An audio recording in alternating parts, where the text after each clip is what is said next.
Out of the blue reaches of the sea swims the very symbol of horror, a living monster hungry for human flesh. It bit into my fin and punctured this foot here. My whole thoughts were, this is it. I mean, I am being eaten alive by a shark. I knew what had me because I could see the teeth out of my left eye. I couldn't believe it, though, at first, until I reached up and touched it. It just felt like a Buick. It was just huge. Sharks.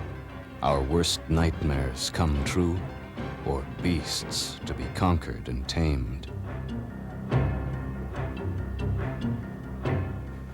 While some men work to unravel the mysteries that govern their lives, others strive to outwit them, waging an ongoing battle to find ways to protect ourselves from them.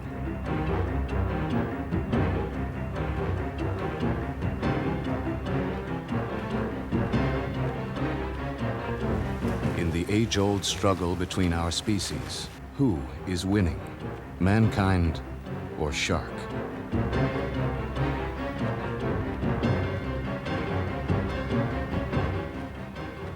During the program that follows, we will search for the answer, exploring the way sharks work. And on our quest, we will come face to face with the source of our deepest, darkest fears, the creature whose name itself is synonymous with terror.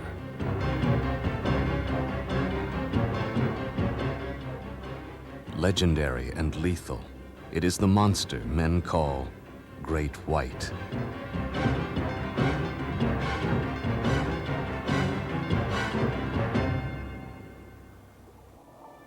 More than 360 species of sharks patrol the oceans of the world, all of them carnivores, but not all of them deadly to man. The bizarre hammerhead has, on occasion, attacked divers, and so has the streamlined mako, close kin to the great white shark, and one of the fastest fish in the sea.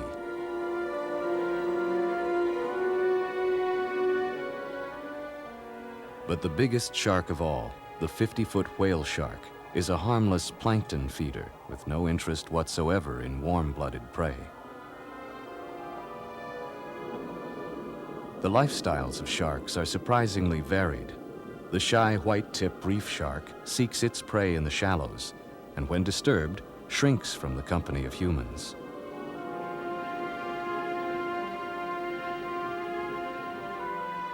The bullet-shaped silky, by contrast, is a swift seagoing swimmer and is wisely avoided by divers. The lithe and lean blue shark, though it may reach 15 feet in length, is normally harmless to humans.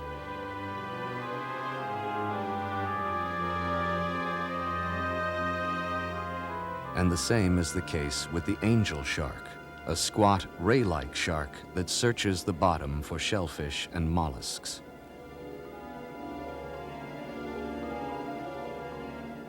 Equally out of character, in terms of the popular image of sharks, is the little-known horn shark, another shy and reclusive bottom dweller, with teeth designed to crush the shells of crabs and sea urchins.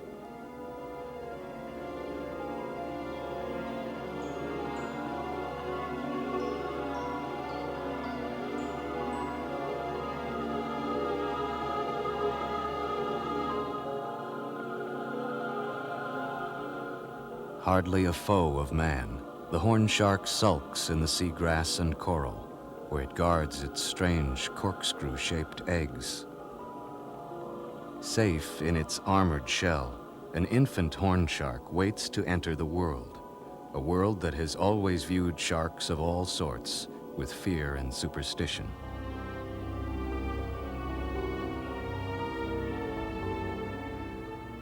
Early representations of sharks relied more on memory than observation, but the message was clear all the same. Sharks are man-eating monsters, and where their kind is concerned, it is a matter of kill or be killed.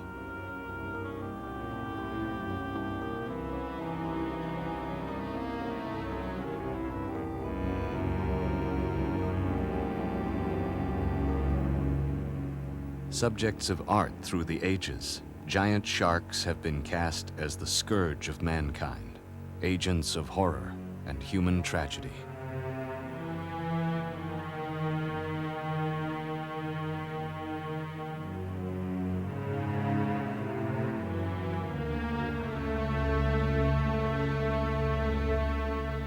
Over the years, one shark in particular has cornered most of the press. Carcharodon carcharias, the great white shark. The villain of a million tales of high adventure, and the star performer of an endless succession of spine-tingling stories made to order for the movies.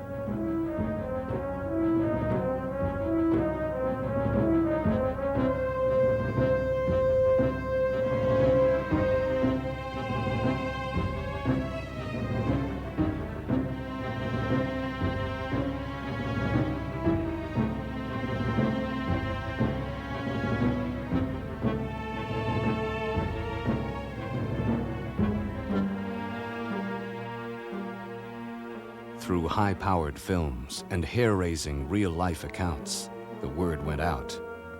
Let's get them before they get us.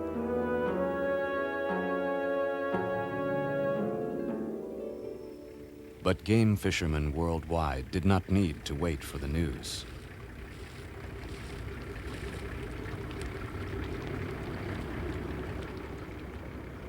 For years, fishing for sharks has been considered great sport, with big money to be earned by the winners. Well, they'll be right there. A shark fishing tournament is held several times each year at Oxnard, California, and at present, there is no limit on the number of sharks that can be taken.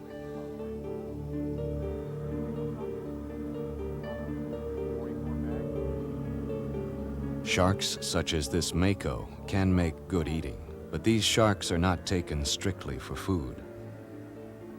They are primarily trophies, proof of man's mastery over a formidable adversary, the most dreaded fish in the sea.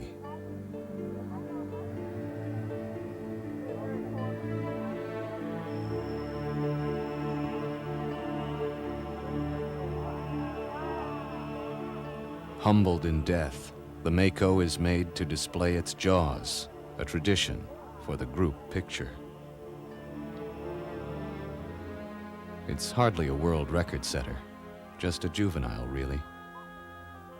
But big sharks are growing harder to find every year, and a sportsman must be content with even a bantamweight killer.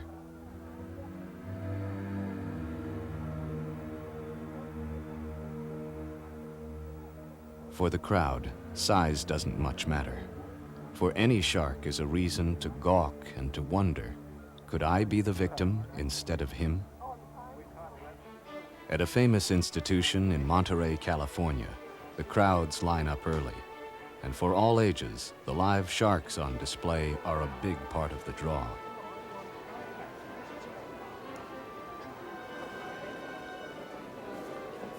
The popularity of the aquarium is good news to marine biologists, who would rather have people peering at live sharks than dead ones. Gil van Dijkhausen of the aquarium is one of those who opposes fishing for sharks, pointing out that for some species, their very survival may be threatened. Sharks are exciting to catch for recreational sport fishermen. And a lot of that occurred back in the 70s after the Jaws movies came out. Shark fishing, shark hunting became a very popular thing to do, both for sport fishermen and the general public, and they went out and experienced that. And what we have seen is a massive decline in the shark stocks around the world. Some of the sharks we're talking about here, female sharks don't mature until they're 35 years of age.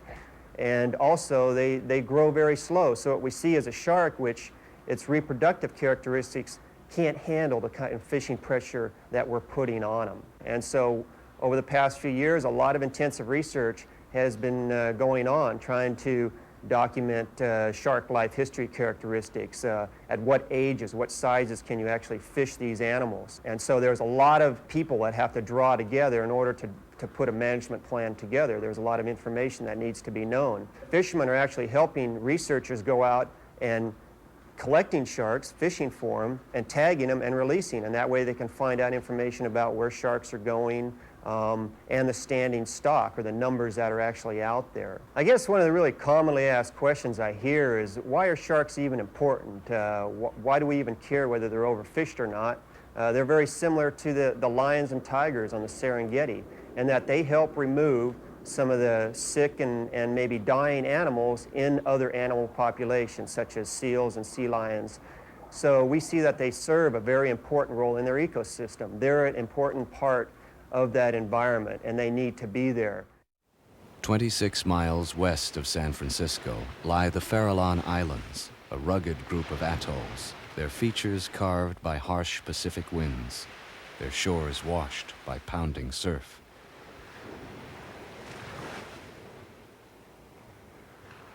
During part of the year, these islands are home to a remarkable congregation of pinnipeds, the scientific name for seals and sea lions.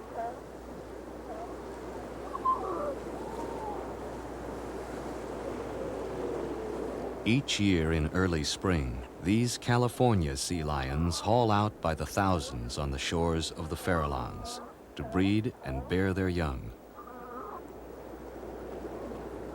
Along with the sea lions, the elephant seals on the island are protected by the Marine Mammal Act of 1972, and the population of both has exploded, a fact which no doubt accounts for the popularity of the Farallon waters to the great white shark. For seals and sea lions, particularly the young, are the great white's favorite prey. Farallon Island biologist Peter Pyle, working with the Point Reyes Bird Observatory and the U.S. Fish and Wildlife Service, spends half the year on the islands, waiting for shark attacks. We have an area around the island we call the danger zone. It extends from about 15 meters from shore out to about 400 meters from shore, and that's the area where we see most of our attacks. It seems that perhaps that area, there's a little more rocks in it than farther out. And the water, on the other hand, the water is deep enough for the sharks to attack their prey from. Our research here on the white shark at Southeast Farallon Island consists primarily of stationing an observer here at the lighthouse during all daylight hours, from which we scan the water around the island at all times for a shark attack. And it can get kind of tedious sometimes, because we'll be up here for as long as a week without seeing anything. But then when all of a sudden an attack occurs, we'll spot a big patch of blood in the water, a thrashing animal, a slick. Generally the gulls all take off from the island and circle over the event trying to get something to eat. When we spot that, we run into action, and we take this here. This is a theodolite. It's an instrument, a geological instrument, and with this thing we can line the shark attack up into the scope here, and then take a reading which has the exact vertical and horizontal bearing. And from this we can calculate on a map exactly where the shark attack has occurred. So with that kind of data, if we've got the point where the shark's hitting, then we can look at the bottom under which these attacks are occurring and say, is it more often over rocks than sand, or is it more often, what's the depth of the water? With this sort of data, we hope to be able to maybe caution swimmers and kayakers and surfers about areas and then also about maybe water conditions in which they're at a higher risk of getting hit by a white shark. Video footage taped on the spot plays an important part in Peter Pyle's work on the Farallons. When a great white homes in on a seal or sea lion, Pyle records the event without attempting to intervene. Then later, by studying videotapes like this one, he is often able to identify the shark that made the attack by noting distinctive scars, color patterns, or notches in its fins. From this information, Pyle and his co-workers have been able to document a disturbing decline in the number of great whites around the island. In 1982, a fisherman came out and set some hooks out here and caught 5 white sharks, and ended up getting his pictures splashed all over the papers and everything. And we noticed a decline in the populations of white sharks here due to that event. This is something that now we want to discourage, because we think that the white shark is just a natural component to the marine ecosystem around here. It's not this big terrible beast out here to be feared. Humans tend to get a little overexcited, I think, when they think about white sharks. They think about this dangerous animal, this thing that the media has portrayed as a killer, but really it's not. It's just out here doing its thing. You know, it'll take an animal, it will kill a pinniped and it'll eat it, but that's just part of the natural thing here. By controlling the pinniped population here, I think that it's a valuable sort of component of the ecosystem. I would think that if you got rid of the white sharks, you would end up, the pinniped population would explode, the pinnipeds would take more fish, fishermen would lose more of their industry. There'd be a whole set of repercussions that are just very hard to predict, and I think some of them might throw things out of balance and end up not being good for anybody, including ourselves. Across the channel, in San Francisco, scientists at the prestigious Steinhardt Aquarium are looking at great whites from the inside out, seeking answers to the mysteries of how they live, so we can protect them and protect ourselves from them. Shark researcher Ken Goldman explains. This is the same type of transmitter that I fed to a white shark out at the Farallon Islands.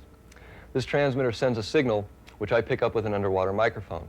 That signal can be broken down into temperature and swimming depth of the animal.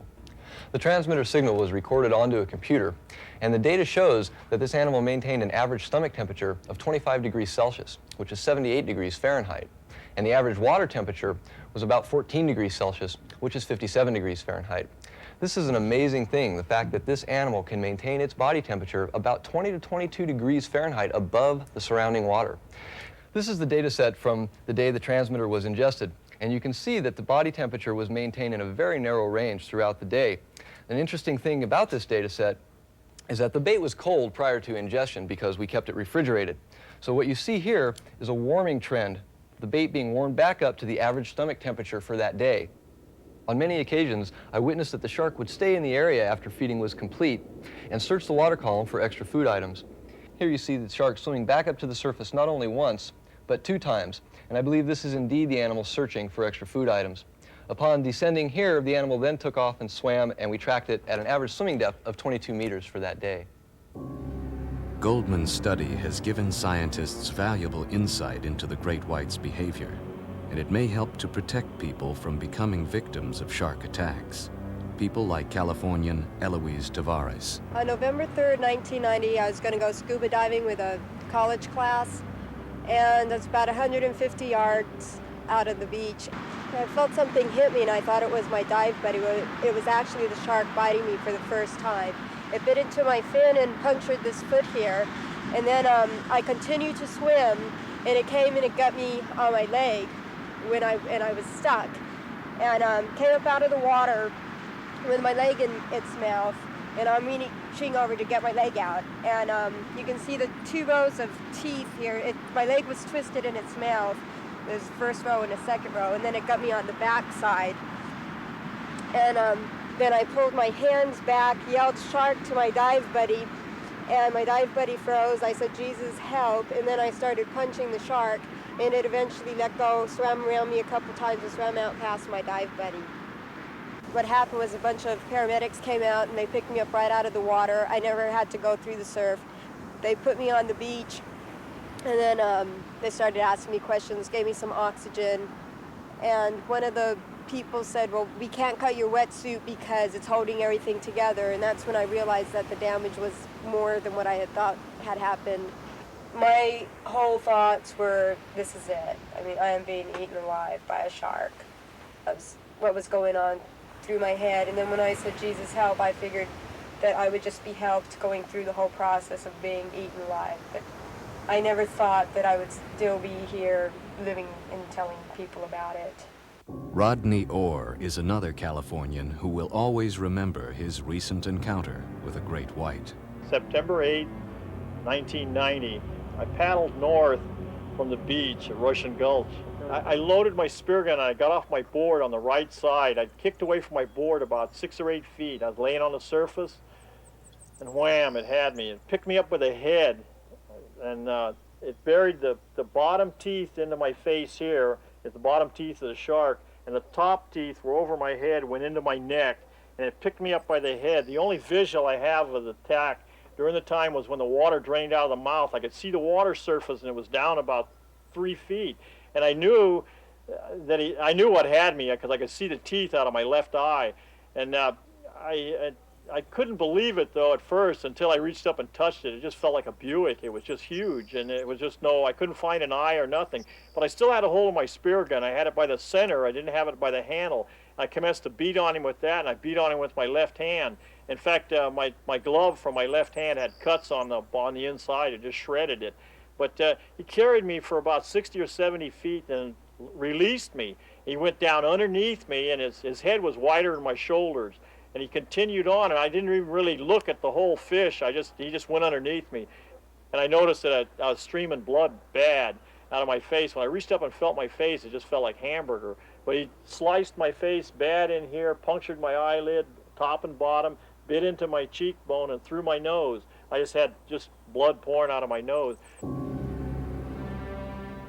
Rodney Orr was lucky, for he might easily have joined the growing list of fatalities which have made the north central coast of California the shark attack capital of the world. In the case of Rodney Orr, lightning does strike twice. Rodney was bitten by a white shark in 1961, and again, just here recently, Rodney was attacked a second time by a white shark.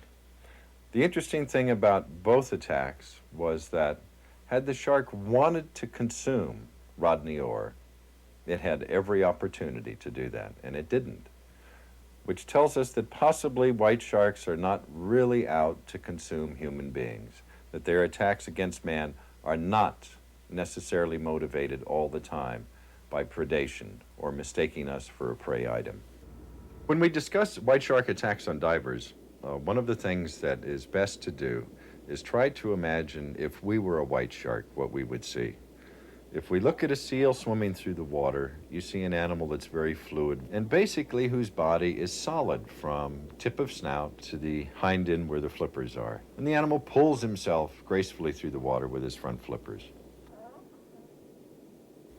If we look at a diver moving through the water, we see an animal who basically is blowing bubbles every few seconds, if he's using an air supply, and whose body is split at midsection because the lower part seems to be moving in two pieces up and down. Of course, that's the diver's legs kicking.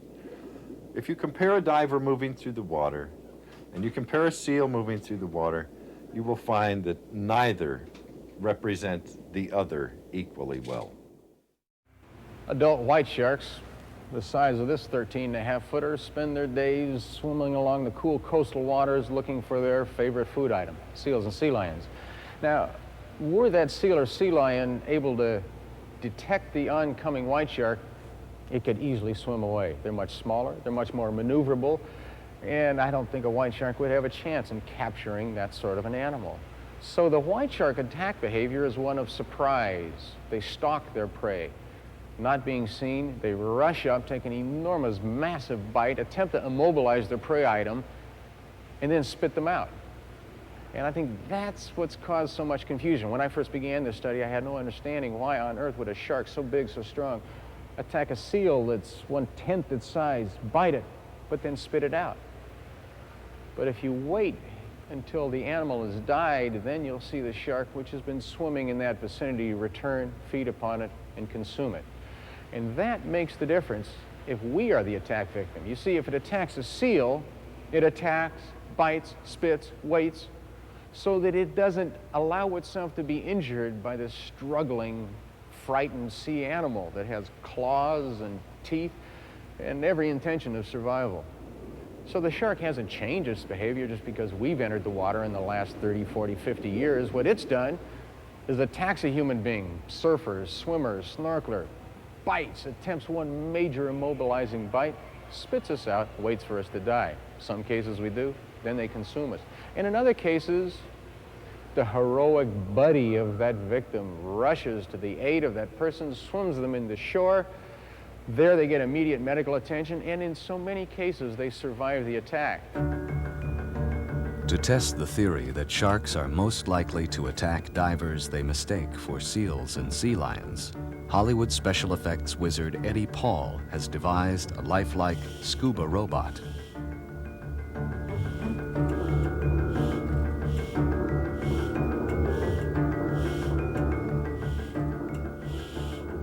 Outfitted with legs which move like those of a diver, the robot is designed to kick through the water, behavior which Eddie hopes will alert a shark that this is a human, not something a shark normally would include on the menu.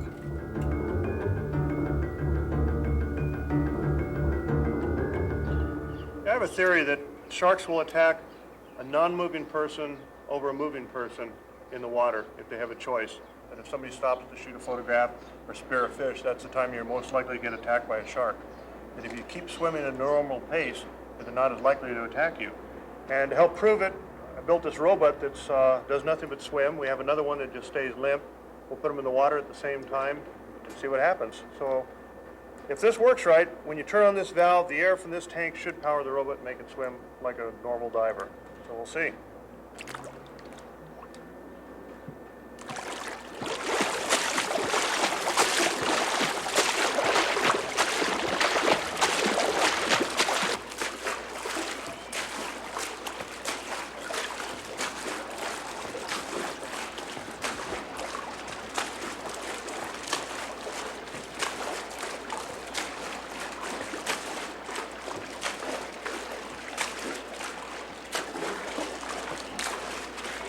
Well, it looks like it swam, and it wasn't attacked by a shark.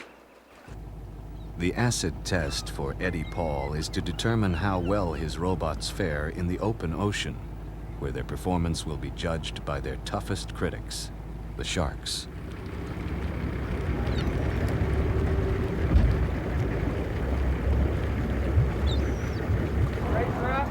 Got that end around, drop her down.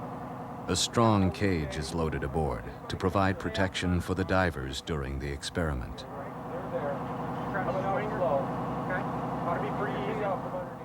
The expedition is headed for the Channel Islands off the coast of Southern California, one of the known haunts of the great white shark. And as divers have learned at their peril, when diving with whites, it pays to be cautious. Okay, let her down. We're right where we want to be. Right where we want to be. You're fine. The dive team is in good hands. Skipper John Gelsinger has been diving with sharks for more than 30 years, while Eddie himself is a veteran of many expeditions in search of great whites. But one thing is certain, none of the crew has set off before with such an unusual cargo.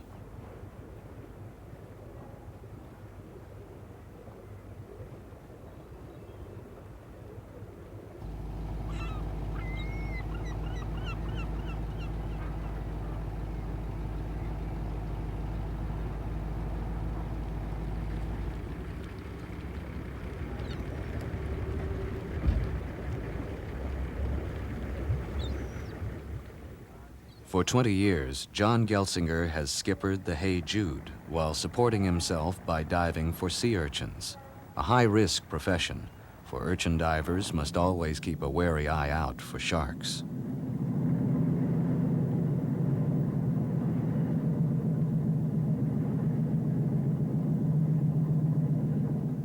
Noted underwater photographer Marty Snyderman, an expert on sharks in California waters, is an important part of the hand-picked crew.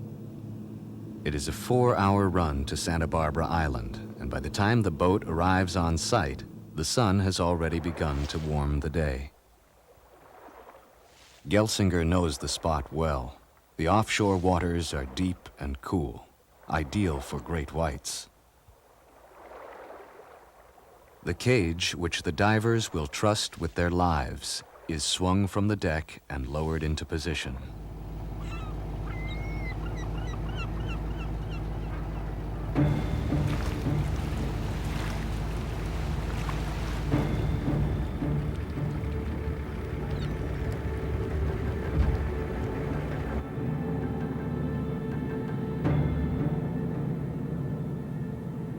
While most divers go out of their way to avoid sharks, the objective here is to attract them with blood purchased from a slaughterhouse. And if the blood doesn't do the trick, there's a can full of mackerel to lay down a scent trail that leads to the boat.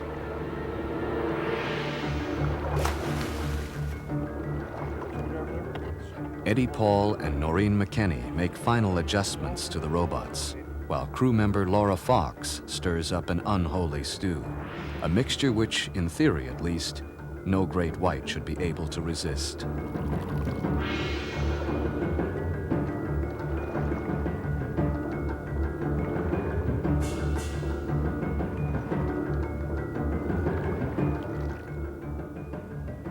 Each robot, the one that swims and the one that merely floats, is given a game bag full of fish, just like a real scuba diver might have.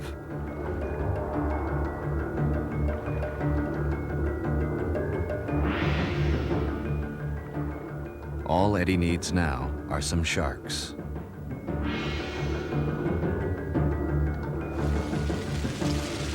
A chum line drifts away from the boat, a message that a passing great white ought to read loud and clear. The table is set, dinner is served, and the divers begin their vigil.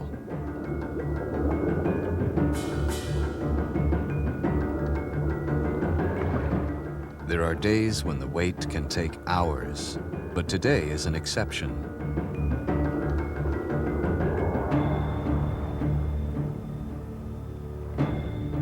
It's a blue shark, hardly a man-eater, but a shark all the same.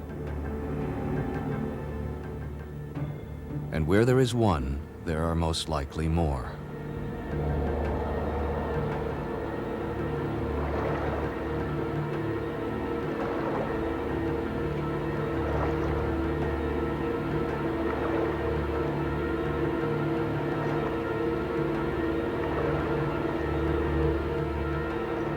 A blue investigates the bait, while a second circles the cage, confused perhaps by this intrusion in its domain.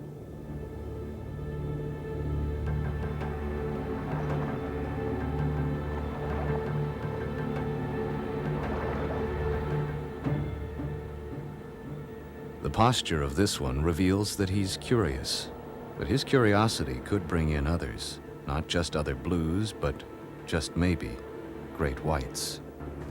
I think it's a great sign that we've got sharks up here, but the key factor is to get this chum line spread. It's working out in the deep ocean. We've got a good current, and maybe if we get a white shark real close, it'll sense these animals up here being competitive. But I think the key is to get a good chum line going. So if there's one or two animals eating, then they get a chance to get at the food? Well, I think what happens if we have one or two sharks, they tend to stay away from the cage. If we start to get more and more, they need to get competitive. They kind of leapfrog over one another, work up to the cage, and then the cage becomes an effective platform for us. But if we've just got one shark, the animal's going to stay down current, where it can just stay and pick up food. It's kind of a free meal, and they don't have to work for it.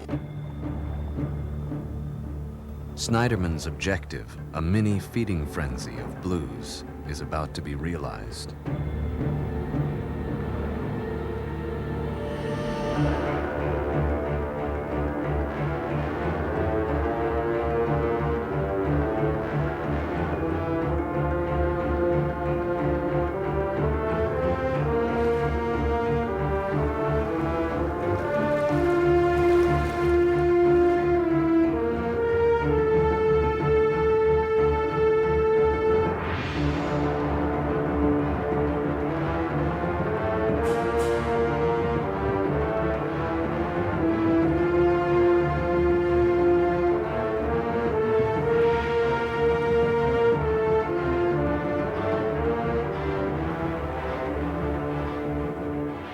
Graceful yet powerful, a big blue is a formidable animal. An adult reaching 15 feet could be treacherous if provoked.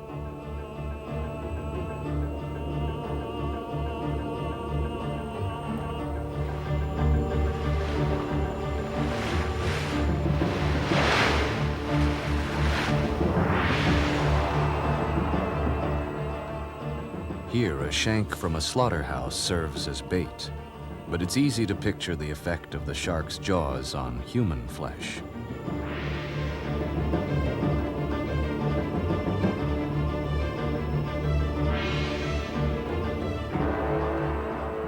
Powerful and impressive though the blue shark may be, its performance is only a prelude to what is to come.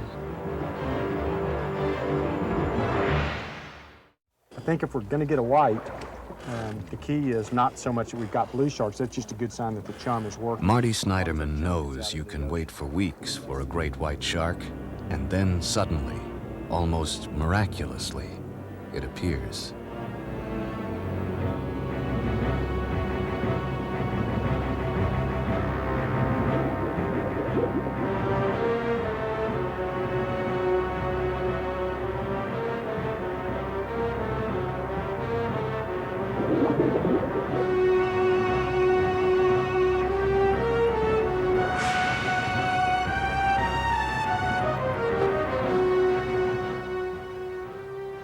More than 15 feet in length and weighing over a ton, the great white is, without a doubt, one of the most awesome and terrifying sights a diver could ever hope to see.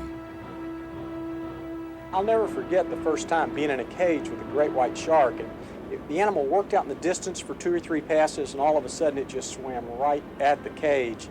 And you just see this mouthful of teeth, and I remember looking up above me and seeing teeth at the top of the cage, and then looking down, and I couldn't even see the bottom of the shark. I guess this animal is 15 or 16 feet long, and it was in a vertical position, and it was just huge. It was 2,500 pounds, 16 feet, something like that. It was an enormous animal.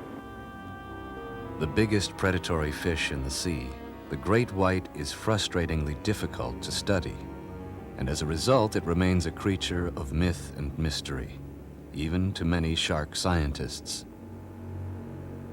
Normally the great whites are solitary, cruising the seas alone in search of prey. But the presence of food can bring the great sharks from miles away, following their noses to the meal.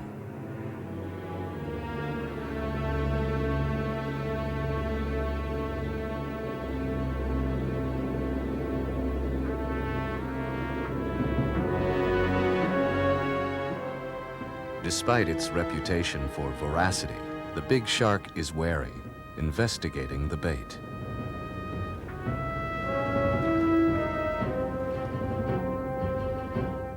Then, pouring on the power for which it is famous, it closes for the kill. It is this image which haunts the memory of the survivors of great white attacks, the image of a shadowy monster that looms without warning out of the deep. A fish the size of a family car, armed with teeth as sharp as razors.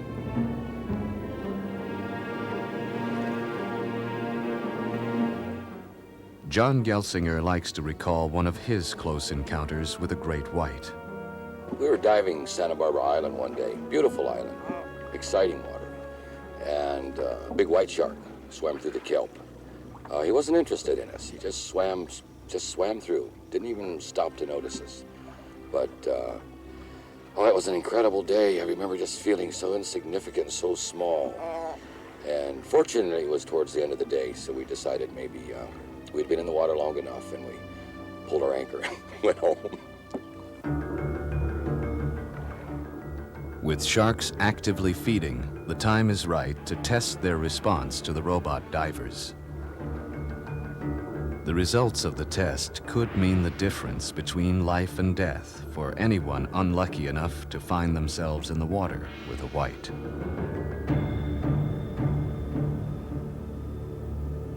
The robot in the gray wetsuit is rigged to swim, while the robot in the black wetsuit is designed to merely float.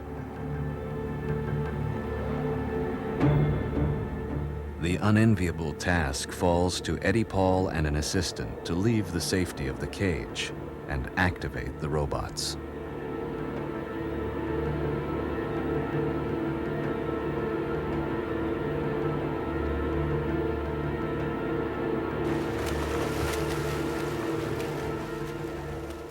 The robots perform as instructed. One of them kicks, The other hangs motionless in the water.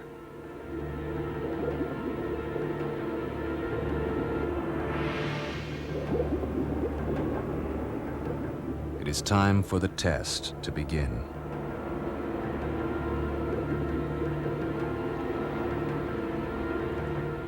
In case the sharks are unimpressed by the robots, a basket of chum is dumped overboard to lure them to the boat.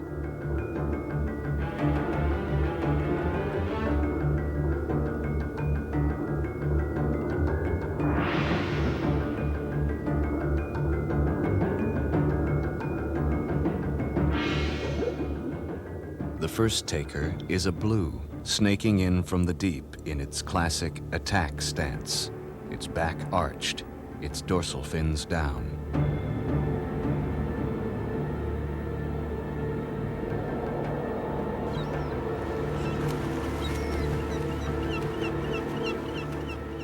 Its curiosity aroused, the shark investigates the setup, cautiously checking out the robots.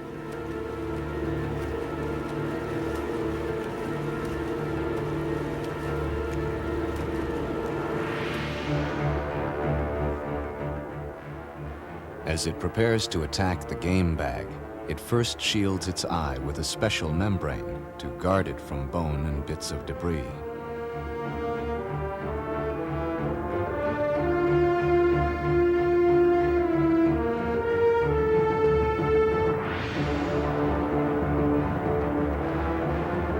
The game bag is savaged, but the robot remains unscathed.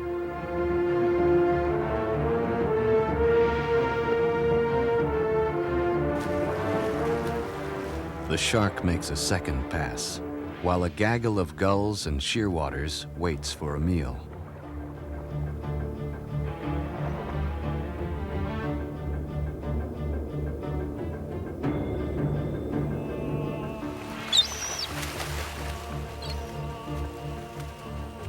Again, it is the non-swimming robot which draws the shark's attention, while the kicking diver is ignored.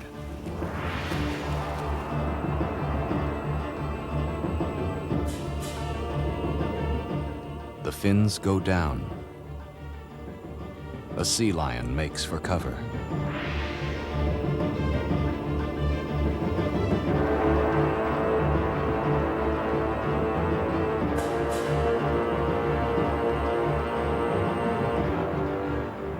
Two more sharks join the fray, circling the motionless robot. Surrounded by sharks, with loose bait in the water, these are conditions no diver would welcome. And to no one's surprise, there's the attack.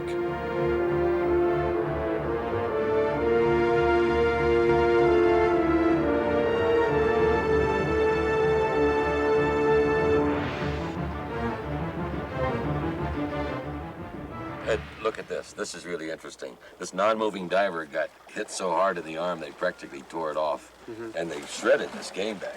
I saw him doing that part of it. It was interesting. At the same time, the diver that was moving never got attacked at all until we turned the air off, at which time they went for his left arm, got him in the arm, and then went for his game bag, tore that to shreds. But it was interesting that it only happened when we turned the air off. Could it be that a kicking, moving diver is far less attractive to sharks than one that floats motionless? It definitely warrants more testing. It's not conclusive.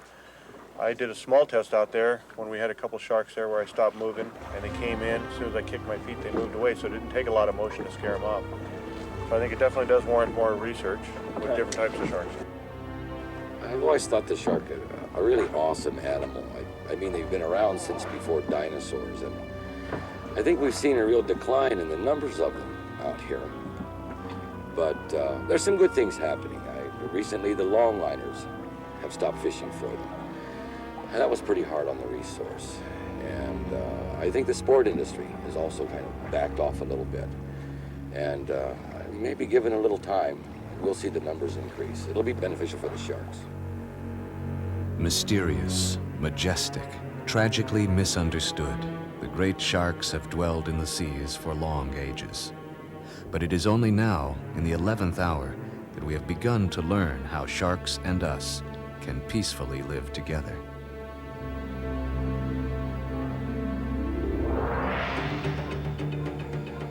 Australia, sparkling air and gleaming cities, a nation obsessed with sport and blessed with sunshine, a nation in love with the sea.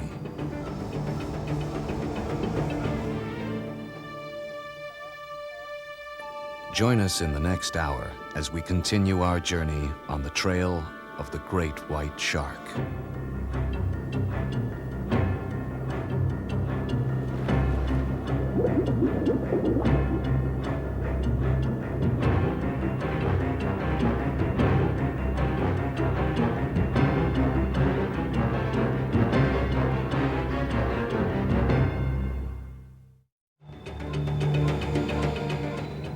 The trail of the great white shark leads inevitably to the heartland of its range, the island continent of Australia. Beyond the barren, burning center of the continent sprawl thousands of miles of wild and rugged shoreline, a lure for all who crave nature in the raw, uncrowded and unspoiled. And for a growing number of adventure-minded visitors every year, it is the gateway to new worlds that wait to be explored. To many of us, wild Australia means kangaroos and wallabies, crocodiles and ibises, and a host of other odd and beguiling creatures.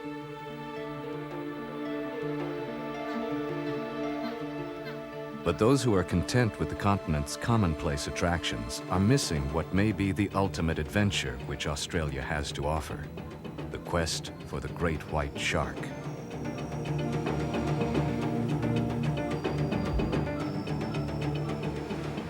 The bane of Australian surfers and swimmers, the great white beckons to a bold group of explorers, those seeking answers to the riddles which surround its life.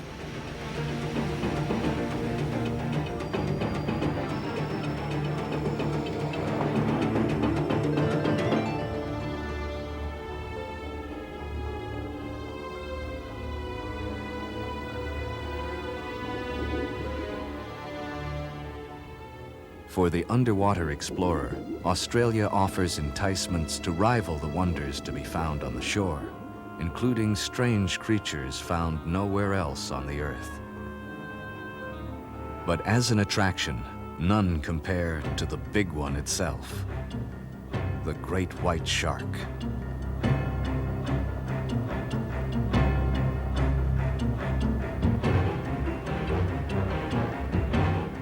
Reaching 25 feet in length and weighing up to 3 tons, the great white is clearly one of the most awesome and terrifying creatures to be found on land or sea.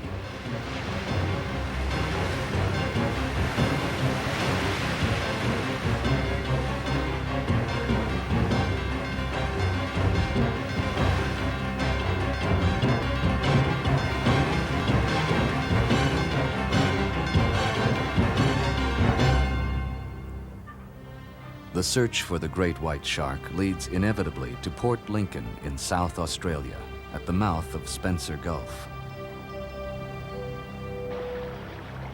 To those who fish for sharks, and to those who come to study them, this town at the southern edge of the continent is known as Home Port.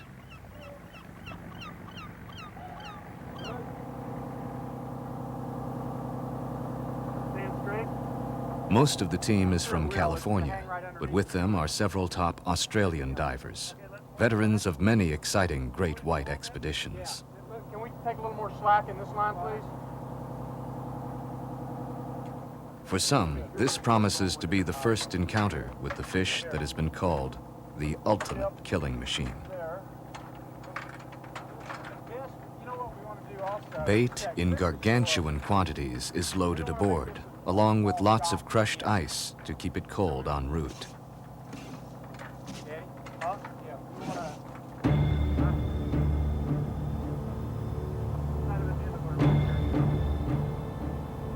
In a vat of industrial size, a soup is stirred up, made of minced tuna and blood. a brew which shark expert Rodney Fox finds that great whites can hardly resist. I like to do these trips for more serious-minded people, like photographers and filmmakers.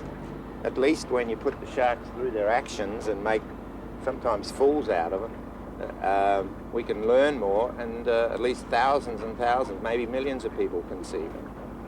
Rodney Fox probably knows more about great whites than anyone else in Australia, and each year for many years he has led shark expeditions to the Neptune Islands south of Port Lincoln.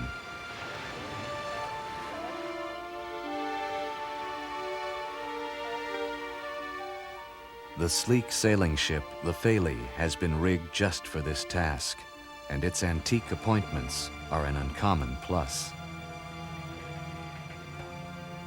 Repairs to equipment consume the crew, while their diving gear waits, ready for action on the first sight of the big one.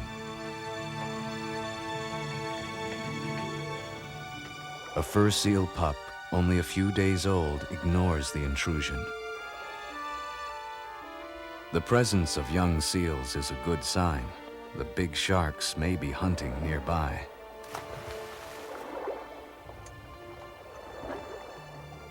The camera is an invaluable tool in the study of whites. Underwater photographer Noreen McKenney is ready to bring back a record of the great sharks, if they're there. There are years when, despite a heroic search, no great whites can be found in these waters. And there is no guarantee that this expedition will succeed, where so many others have failed.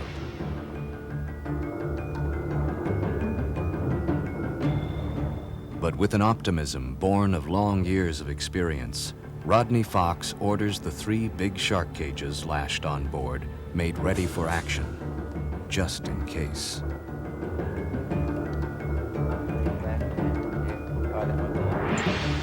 The cages were designed here in Australia, the place where diving with sharks was developed into an art. It may seem hard to believe, but there's a waiting list to be among the first divers down in the cage. Now I'm nearly finished. With Rodney on this cruise is Kevin Deacon, an Australian who, like Rodney himself, was attacked by a shark and lived to tell about it again and again. I looked down, and this big shark had my leg right across its mouth. Oh, right. Like a dog with a bone. And so I had the camera in my left hand, so I started smashing it over the nose, and then smashed it in the eye with my right fist. And my hand flew open and split my finger open on its teeth. I never felt any pain in my finger or my leg. And the shark was so sort of upset by this, it just let go, didn't tear off, and just moved right off past my body. It's from this big silver body go past. Took 101 stitches to close up the leg. Wow, I know the feeling. Yeah, during my shark attack, I was very, very lucky. You know, that shark that grabbed me around the chest, normally they would grab it and shake and take that whole piece out. And Rodney Fox was lucky, and during his days as a professional abalone diver, he was often in danger of becoming shark bait. Now, however, he prefers to bait the sharks instead. Hang it over the side so the shark's head will be very close to the surface. The shark's head will come out of the water and we can see him, his jaws closing like this. The blood is to attract him along to the side there, and we hope to pull his head right out. It's the best opportunity we've got to for topside photography. You'll suspend the While stone Rodney right would rather not bait the sharks, there is no better way to observe them at close range and to gain a sense of their incomparable power.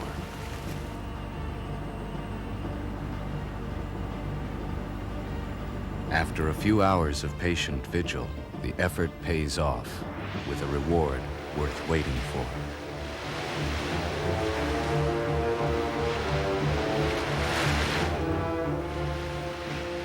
The recent increase in white shark attacks on humans puzzles Rodney Fox. In the last couple of years, we've lost 2 divers to white sharks. The bodies were totally disappeared, and it seems as if the great whites ate them all up totally. I think it's by mistake. It could be a really hungry or sick shark, because If the sharks wanted to eat humans, there's one that they could have a smorgasbord off our beaches every weekend. There's literally hundreds of people out there that could be attacked. I think they usually go for their own, the seals, the dolphins, and the fishes, and generally leave humans alone.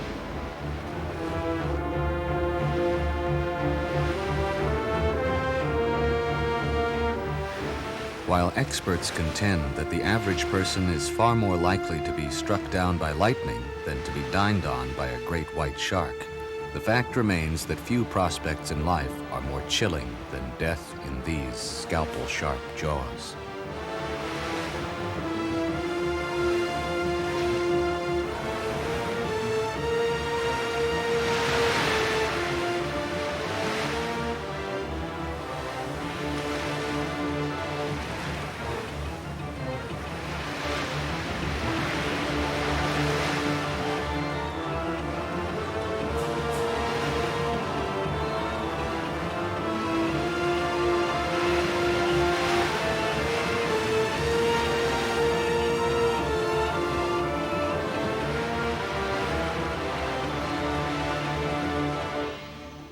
The tattered remains of the bait bag testify to a creature of uncommon power, a creature that divers themselves hope to meet very soon, face to face.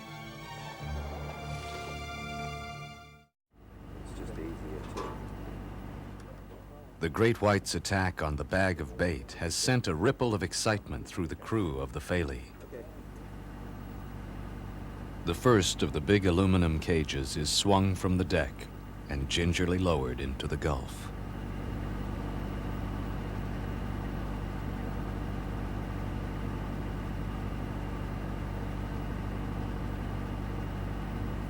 While the cages are made to survive an attack by the biggest shark known to man, everyone here has seen the movies, and it's hard to avoid the thought, what if there is a monster shark out there?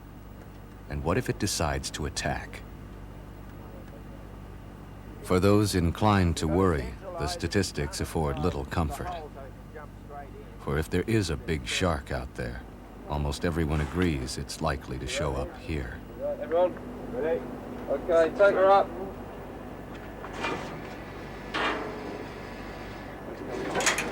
Coming up. To sweeten the deal, buckets are filled with blood meal bought from a slaughterhouse. The dried blood will lay down an odor trail, which, in theory at least, will lure a great white to the cage. Then, to make things still more enticing, Rodney adds to the stew generous helpings of whole blood, mixed with ground tuna.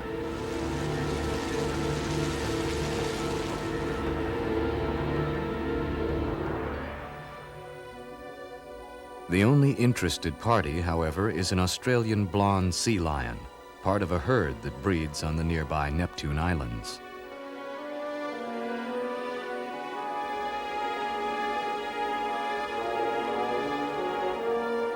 Among the world's most endangered sea lions, the colony here has been reduced to only 700 animals, and those that remain now enjoy the full protection of the Australian government.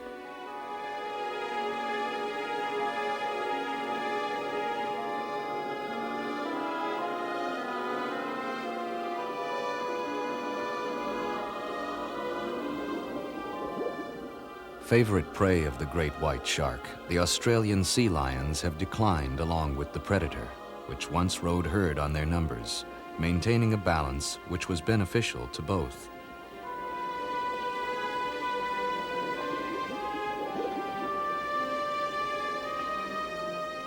Reduced by generations of uncontrolled slaughter, the graceful and gregarious Australian sea lions may now be living their last years of freedom in the green southern sea, where they evolved long ages ago.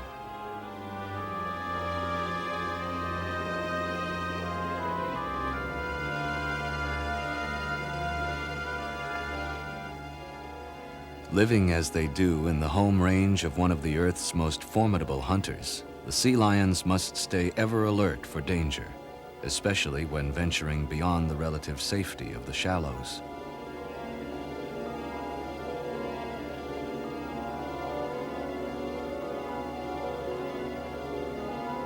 Here, near the shore, the young sea lions fish and hone the skills they will need to elude the great predator whose grim shadow looms over their lives.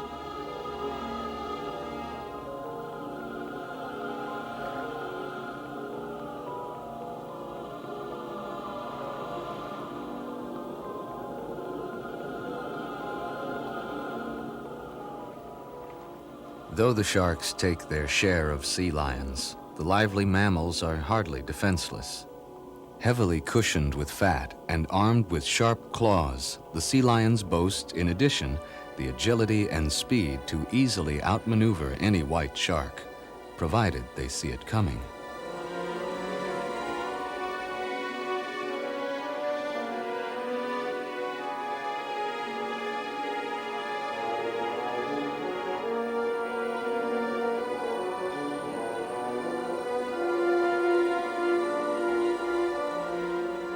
The flashy acrobatics, the rolls and the somersaults are neither for show nor for sport.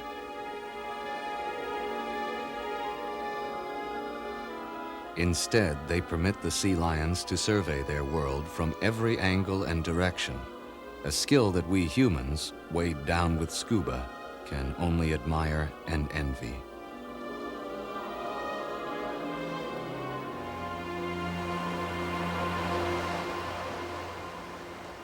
Riding at anchor just off the shore, the Phaley is in an ideal position to intercept a great white on one of its irregular raids on the sea lion colony. Precautions are required, however, to make sure that the sharks are not lured to the sea lions. Sea lion researcher Peter Marchant lays a trail of green dye in the water to determine the direction of the current.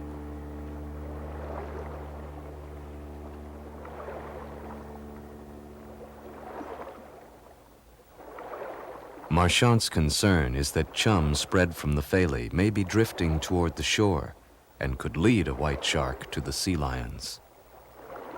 We're here quite legally.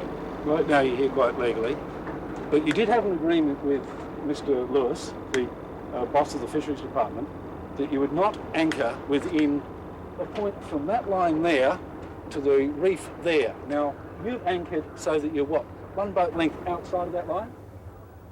Rodney Fox is careful to observe the rules set by the Fisheries Department, and a watch is kept to make certain that the chum slick stays well offshore. I believe that the white sharks...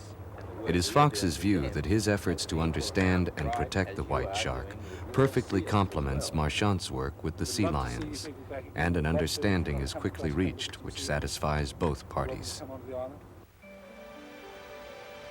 Marchant's offer to visit the island is graciously accepted, and the Phaley drops anchor near shore, within easy reach of a colony of New Zealand fur seals, which thrive in these cool southern waters.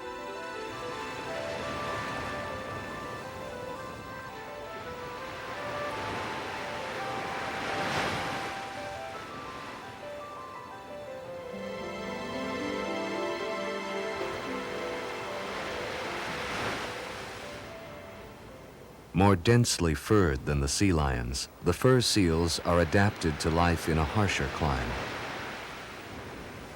But here the ranges of the two overlap. It is customary in the southern spring for the male fur seals to contend for control of the females. To the winner of the contest will go all rights to the harem. Bear-like and belligerent, the fur seals betray their ancestry, recalling their four-footed forebears who forsook the land for the sea. Scarred from battles with rival males, the harem master must work without rest to keep the females in line, and any attempt to slip out of his reach is swiftly and sternly rebuffed.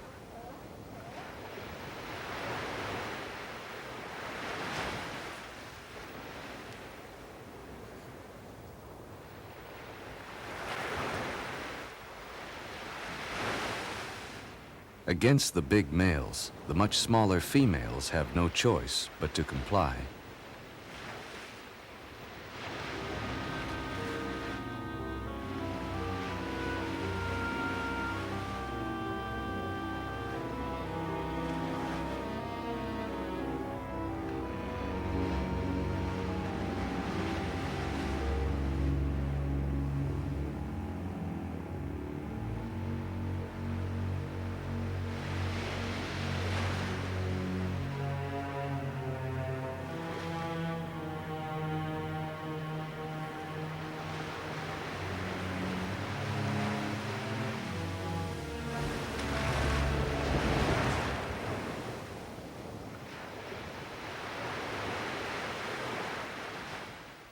Sex is accomplished in the shallows, with the submissive female pinned down and often totally submerged under the great bulk of the male.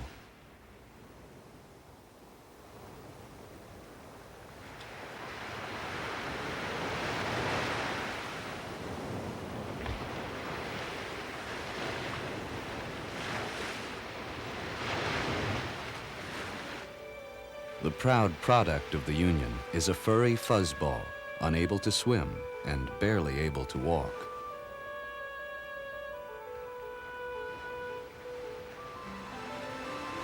The seasonal abundance of these helpless pups is a prime reason for the presence offshore of the great white shark.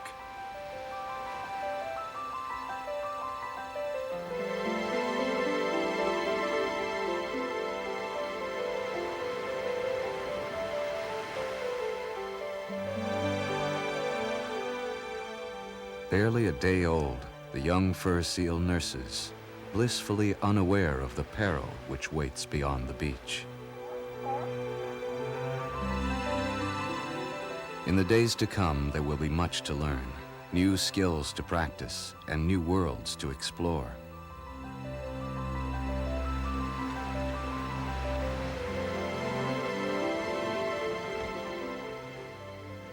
By the time the pups are several weeks old, their school has moved to the tide pools, where they undergo basic training for a life that will largely be led in and under the water.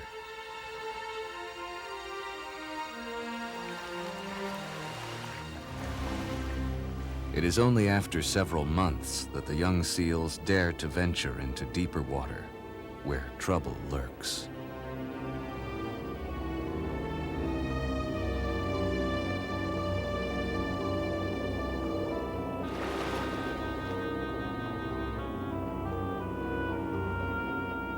Seals and great whites coexist in these waters, as the cheetah and gazelle coexist on the Serengeti.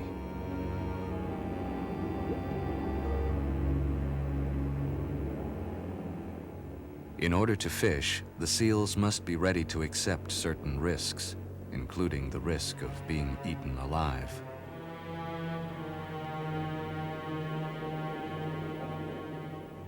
Though speed and agility are on the seal's side, when swimming with whites, a fatal mistake is only a fin's length away.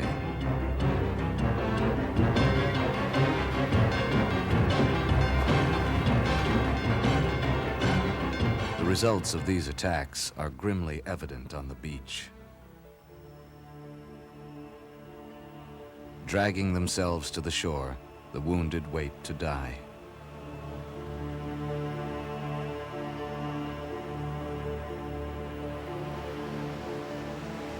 A fortunate few among the victims survived to test their luck again against the great white shark.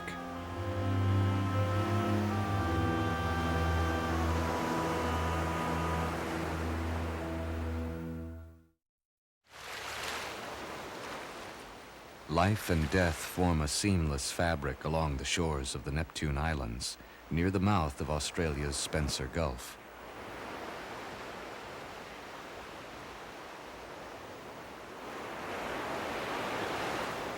And it is to understand more of that great web of being that the crew of the Phaley has come here, risking their lives to dive with the great white sharks. You've got to centralise them in front of the guy, the hole, so he can jump straight in. The sharks are there. The cage is ready. The divers prepare for the ritual to come with a grim resolve, like fighter pilots preparing for a dangerous mission.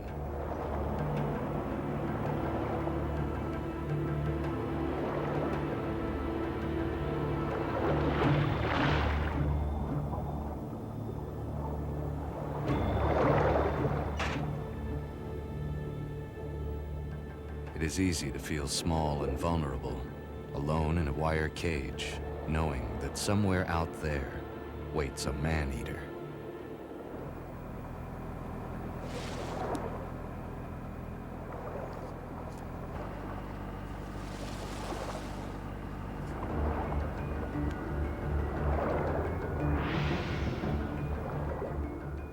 To entice the sharks close to the cage, a line of bait fish are tied together with stout nylon twine. Dragged through the water with a balloon as a float, the fish should resemble the fast-moving prey that the great whites normally hunt.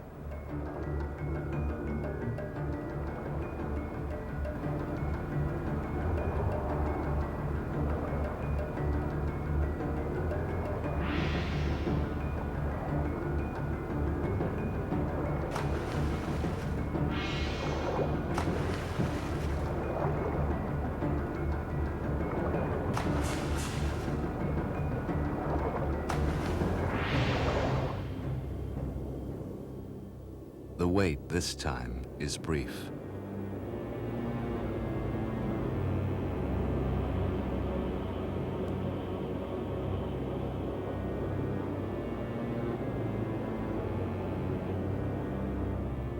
Through a cloud of blood, the killer comes. And bathed in blood, the divers watch in spellbound fascination.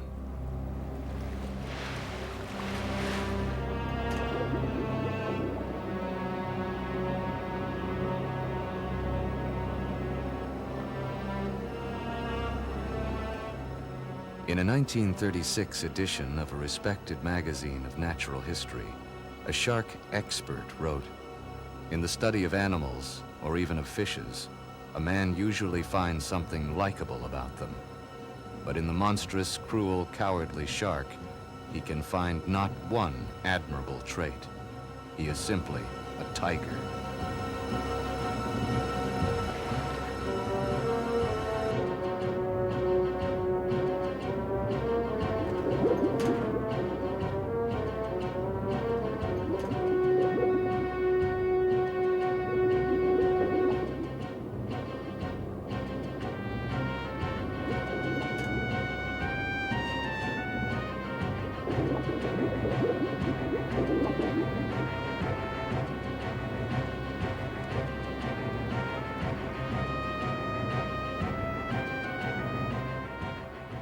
Far from a cowardly, killing machine, the great white is a creature of complex design, endowed with a set of sensory systems which scientists have barely begun to understand. And aware of our own limitations, many of us are now ready to acknowledge that a creature that has survived for 100 million years is worthy of respect and admiration.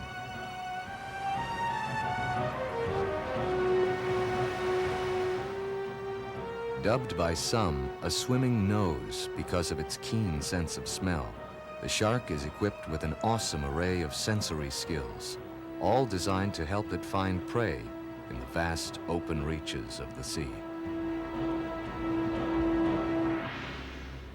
Monstrous in appetite and mammoth in size, the great white arouses, even in scientists, deep and disturbing fears. For though, in theory at least, the big shark prefers fish to humans, no one, not even a veteran shark scientist, is eager to try out the theory.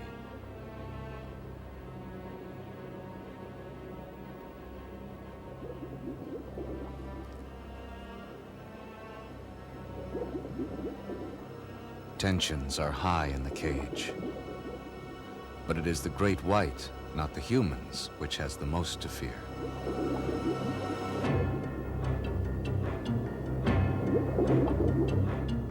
For in recent years, the shark's numbers have plummeted, and encounters such as these are becoming increasingly rare.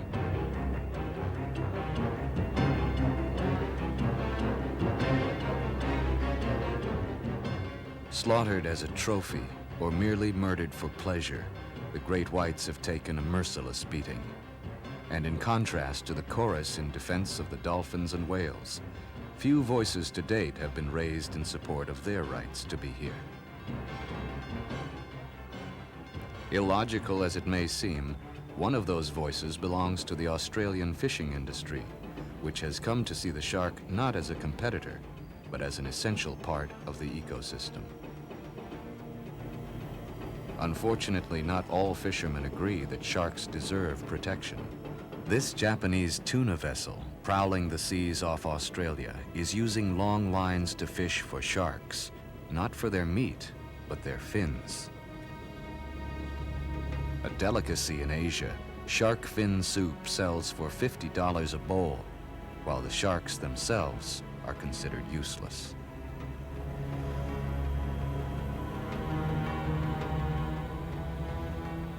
Stripped of their fins, the sharks are thrown back to the sea. Hong Kong alone buys 7 million pounds of shark fins per year, accounting for the deaths of millions of sharks.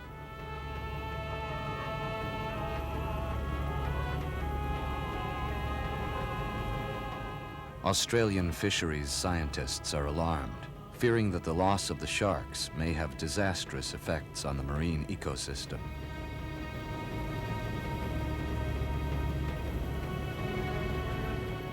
In particular, they are appalled by the senseless waste of a resource which, properly managed, could satisfy numerous needs, including the need of millions for food.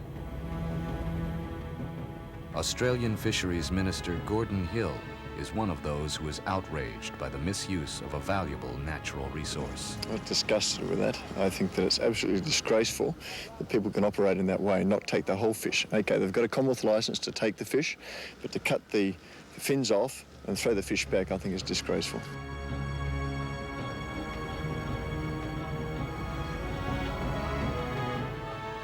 While ships under foreign flags continue to function unchecked, flaunting the principles of fisheries management, homegrown fishermen like these have begun to view sharks in a whole new light. Drew McDermott works for a commercial fishing company, and sharks are his bread and butter. One big difference between their work, however, and that of the foreign competition is that in this case, the whole shark is used. No part of the shark is wasted. The result is a thriving business, one which not only earns money, but which protects the shark stocks in the wild by making the resource stretch farther. Drew's partner, Bob Bubb, explains. In a very, very short period of time, I've seen several fish stocks brought down to a point where management is vital. At the same time, learning all of that and seeing these things happen myself, it became quite clear that if the stocks were going to still be here for future generations, that we had to take a variety of different types of action. Now, both Drew and myself have spent the last 2 years looking at added value on the fish that we actually harvest. None of this fish is imported, it's local product. It's the fish that we harvest from the sea, and these are the results of our labour. Well, with the shark here, what's it, a bronzy? That's a piece of small bronze whaler. Which is, it's very strong. It's 7 times stronger than cowhide of the same thickness. And as you can see, a little thin strap like that's pretty unbreakable. It's also very flexible. It's colour fast, 80% light fast. It's water resistant, and it's also dry cleanable. It takes a stitch very well. It's suited excellently to clothing and fashion accessories. Very, Get very strong. that leather squeak. Can you pick that squeak up? For McDermott and Bubb, the objective was to develop a shark industry that could be sustained by harvesting a small number of sharks and using every conceivable part of the animal for profit. The last thing we want to see is our resources totally destroyed for very, very little value. It is an approach which works in the best interest of both man and shark, combining sound conservation practice with the tried and true principles of business. No two pieces are exactly the same. It's amazing. No two pieces have got the same pattern, and even the pattern varies. Under a grey South Australian sky, a legal secretary from Brisbane descends for her first dive with the great white shark.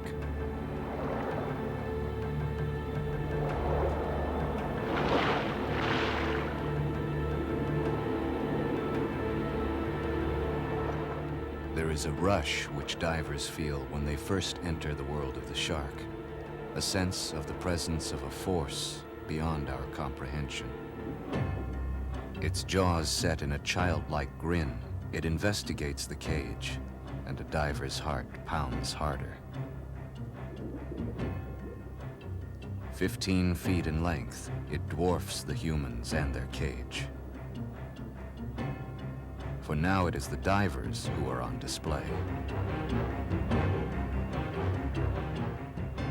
What thrill ride can compare with an arm's-length view of one of the world's mightiest living predators, a creature few may ever see at such close range again?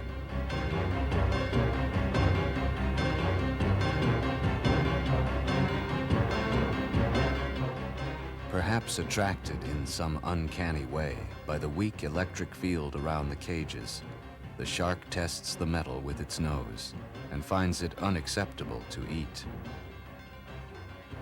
The shark's attentions worry Rodney Fox, for a hand outside the cage could be lost within a second. A couple of those sharks down there are biting on the cages, so just tell those guys to watch out for their elbows because you don't see them coming, and be a bit careful. Sure, no worries, Rodney.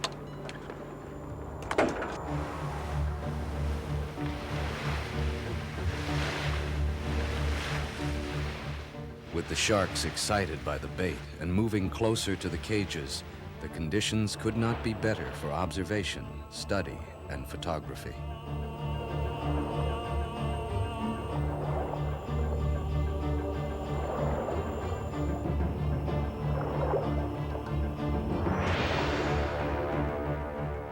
Silently, a big male white glides in from miles away, and every human eye watches it warily.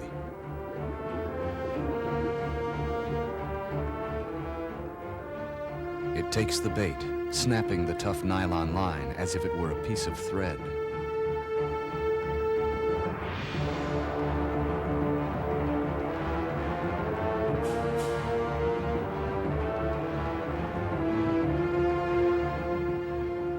A school of Tommy roughs is careful to avoid the shark's jaws. Their purpose here is to sweep up the leftovers without becoming a meal.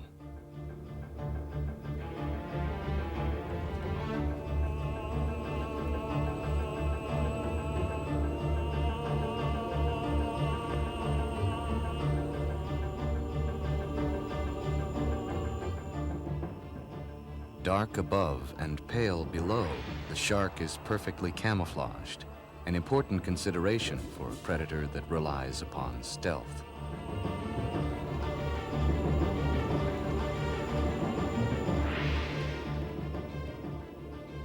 With reason to fear no creature in the sea, the great white devotes all of its energy to the search for prey, a skill it has raised to the level of an art.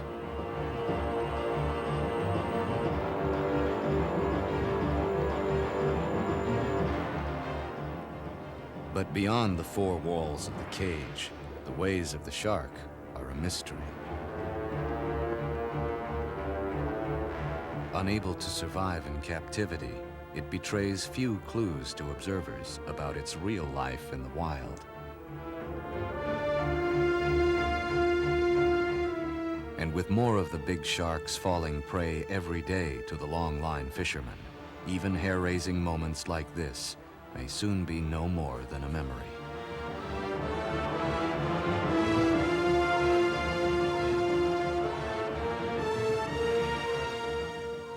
We don't seem to see many of the large 16, 17 and 18-foot sharks around anymore. It seems like these bigger, older ones have all nearly been caught out. They've been caught in lines and rolled up in nets, caught by fishermen. By killing off the great whites, commercial fishermen could be actually jeopardizing their industry because great white's favorite food is the dolphin and the seal, and these animals actually eat hundreds of pounds of commercial fish per day. Great whites are culling them down and stopping them from breeding up into huge proportions, which could eat most of the fish around this area.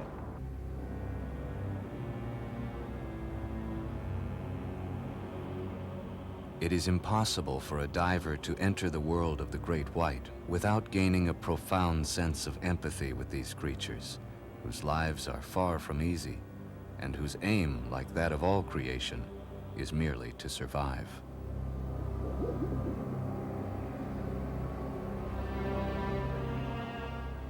Like some lethal dirigible, the shark drifts by, near enough to reach out and touch. Yet we know next to nothing about its life. How deep does it dive? How fast does it swim?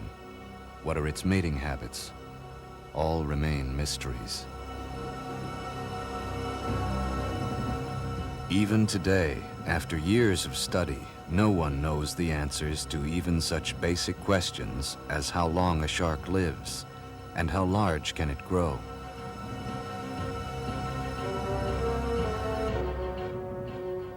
The shroud of mystery only adds to the mystique of the silent assassin. The eerie, unblinking eye, the jaws that rip and tear, all add up to an incomparable image of terror.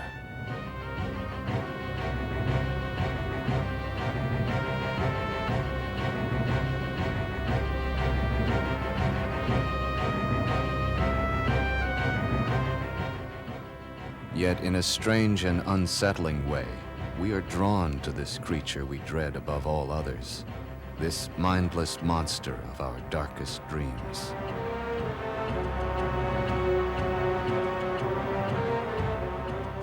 Is our grim fascination simply a result of the shark's inclination to eat us? Yet fewer than 20 humans in the past half-century have met death in these jaws.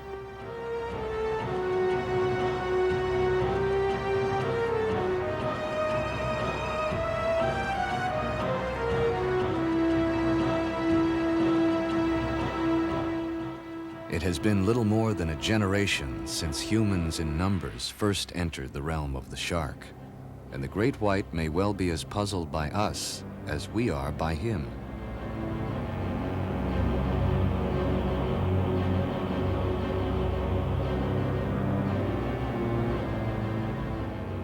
A monster by any measure, the great white arouses what may be our deepest, most disturbing fear.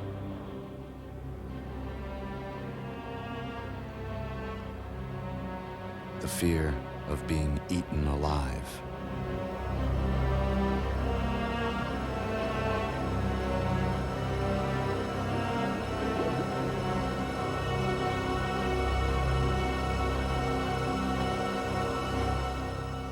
Yet those few who have been privileged to dive with the great white shark will remember it not as a monster and a man-eater, but as a creature of savage grace, with the same right to life on this planet as we claim for ourselves.